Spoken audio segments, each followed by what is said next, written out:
So we're in April 6th right now. Free agency is not, surprisingly, not really a cesspool. It actually still has some big names in it. But the question is, what's going on? Why aren't these names signing? Why aren't these players signing? Like, are they just not good? Or what's going on? Well, pretty much what's going on here is every NFL team is preparing for the draft, right? Get the draft right around the corner right now for the cap situation for all 32 teams. Let's go ahead and look at cap calculator. Actually, wait, no, I think it's under cap space. Here we go. Get out of that.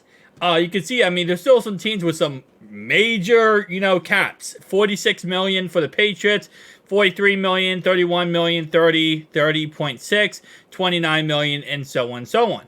So I see a lot of people commenting on my videos and talking on Twitter about how, why aren't the Bengals spending more money? Like, what's going on here? They have 23 million.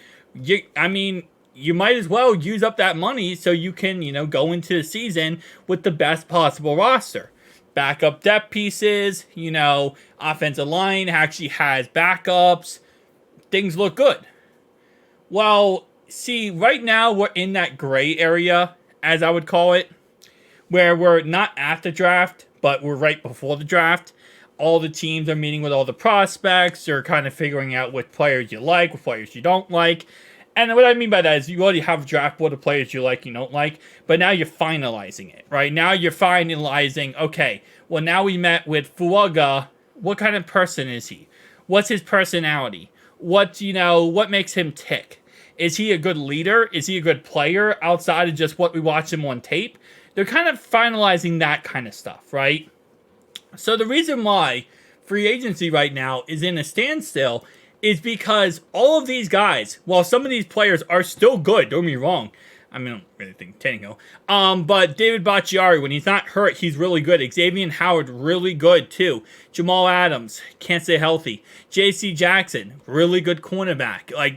Again, some of these guys on this list, Tyler Boyd, you can make an argument that they're easily top 25 players. Some of them. I'm not saying all of them. Some of them are top 25 players. But if you look at it from an NFL team's perspective, they're like, okay, if we go out there and sign one of these guys, right, whoever it is, and this is from the Bengals' perspective too, if we go out there and sign a wide receiver or a corner or a safety, right, we are doing ourselves a disservice because in this upcoming draft, we might see someone we like, a cornerback or a safety, and we might not take them because we spent some good money on one in free agency, right? So that's kind of how I think the Bengals are kind of looking at this is you have a period of time after this upcoming draft, which is the undrafted free agents, and then you have June 1st. June 1st is the day that's the second cut day where a lot of veterans get cut. As you probably heard me say a million times, or any NFL show, you can cut players before June 1st and post June 1st. Post June 1st cuts you usually are able to cut players and actually save more money than you would pre June 1st. So when we cut Nick Scott, which is really weird because we cut him, we could have saved more money if we would have cut him post June 1st. We would have saved $3 more million. But we didn't. We actually cut him early. So for those who are saying that we should go out there, sign, blah, blah, blah, you're doing yourself a disservice by doing that because there's going to be more players available post June 1st. And what you're going to see is after the draft, a lot of these guys are not going to get signed right away. A lot of these guys aren't going to get signed until after June 1st because once June 1st happens, you have all these veterans getting cut. The whole entire free agency fills back up. It's free agency wave 2. And now you have all of these options where right now you have a little limited option pool, right? You have this little small pool and you're like, okay, should I get that guy, this guy, whatever. But then once June 1st happens, it goes whoop.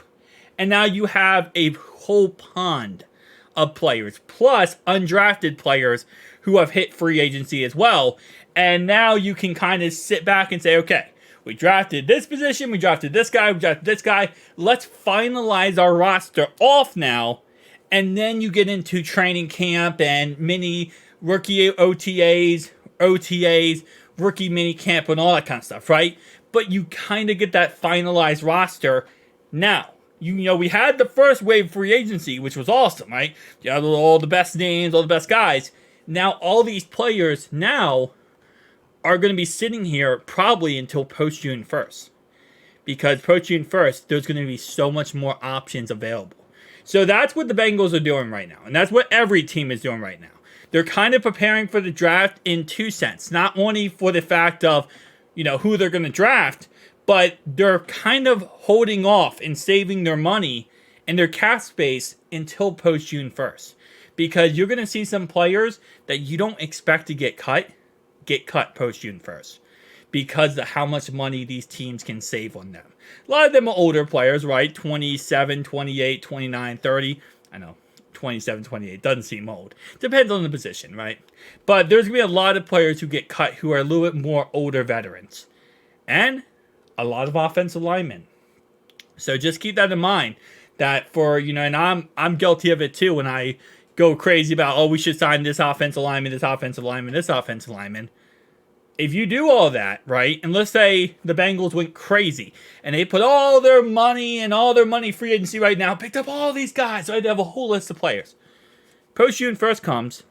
Now you have undrafted guys in that pool. You have other veterans. Well, what if there's a really good veteran that gets cut? And we're sitting there like, I would love to have that guy. And guess what? We can't afford him because we just signed this guy and this guy and this guy before. See?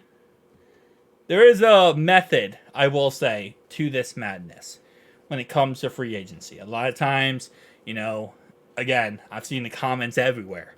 Why aren't we spending that $23.6 million?